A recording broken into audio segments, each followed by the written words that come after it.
ગઈકાલે ગુજરાતના યાત્રાળુઓની બસ પર આતંકી હુમલો કરાતા 7 લોકોના મોત થયા હતા। તેના વિરોધમાં વિશ્વ હિન્દુ પરિષદ અને હિન્દુ યુવા સંગઠન દ્વારા માંડવી મામલતદારશ્રીને આવેદનપત્ર અપાયું।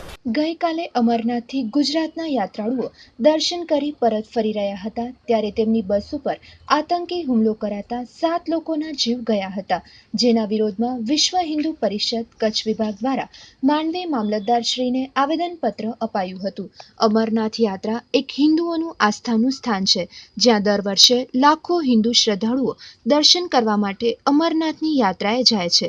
ત્યારે 10/7ના અનંતનાગ ખાતે થયેલા આતંકી હુમલાને હિન્દુ ભાઈઓ દ્વારા વખોડી કાઢવામાં આવ્યો હતો। જ્યારે લઘુમતી સમુદાયને ભારત સરકાર દ્વારા 50% બહુમતી ધરાવતા વર્ગને સબસિડી અપાતી હોય ત્યારે હિન્દુ ધર્મની યાત્રા દરમિયાન આર્મીની સુરક્ષા પણ ન હોય ત્યારે ખરેખર આ દેશમાં હિન્દુઓની સ્થિતિ દયનીય અને ભયભીત છે।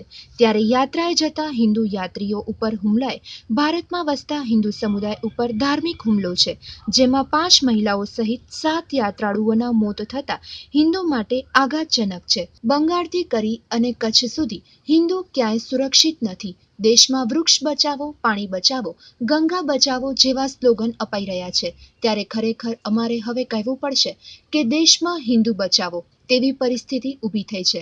બહુમત હિન્દુ સમાજનું આ રીતે થતું શોષણ ભવિષ્યમાં દેશની અખંડિતતા સામે ખતરો ઊભો કરશે તેવી ચિંતા સહ દેશમાં સરકાર દ્વારા હિન્દુ બચાવો અભિયાન ચલાવવામાં આવે તેવી રજૂઆતો કરવામાં આવી હતી।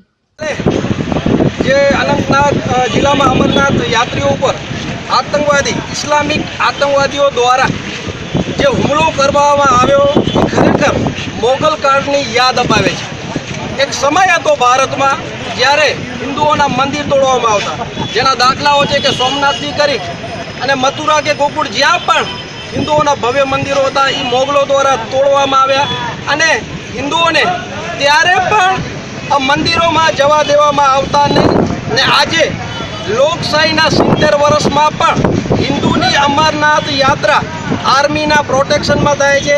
બહુમત જે દેશમાં હિન્દુ છે એ દેશમાં ધાર્મિક યાત્રા પણ હિન્દુ સુખેથી નથી કરી શકતો અને એના ઉપર પણ આવી રીતે આતંકવાદીઓ દ્વારા જ્યારે હુમલા કરવામાં આવે ત્યારે ખરેખર દેશના હિન્દુને અહીંથી જાગવાની જરૂર છે કે બંગાળમાંથી પણ જ્યારે હિન્દુ ભાગી રહ્યો હોય, દિલ્હીમાં પણ બરબજારે હિન્દુ દીકરીઓની હત્યા થતી હોય અને નોટ ઇન માય નેમ વાળા તેમ છતાંય હિન્દુઓને બદનામ કરે છે અને જ્યારે 7 અમરનાથ યાત્રિકોની હત્યા કરવામાં આવે છે ત્યારે આખા દેશમાં શાંતિનું વાતાવરણ છે। તો ખરેખર અત્યારે જે પાણી બચાવો, ગંગા બચાવો, વૃક્ષ વાવોના સ્લોગન જે સરકાર દ્વારા અપાઈ રહ્યા છે, તો ખરેખર અહીંથી વિશ્વ હિન્દુ પરિષદ અને હિન્દુ યુવા સંગઠન તરફથી હું સરકારને કહેવા માંગીશ કે હવે ખરેખર આ દેશમાં હિન્દુ બચાવોના સ્લોગનની જરૂરત છે, કારણ કે 80% બહુમત હિન્દુ અત્યારે ભયની સ્થિતિમાં છે।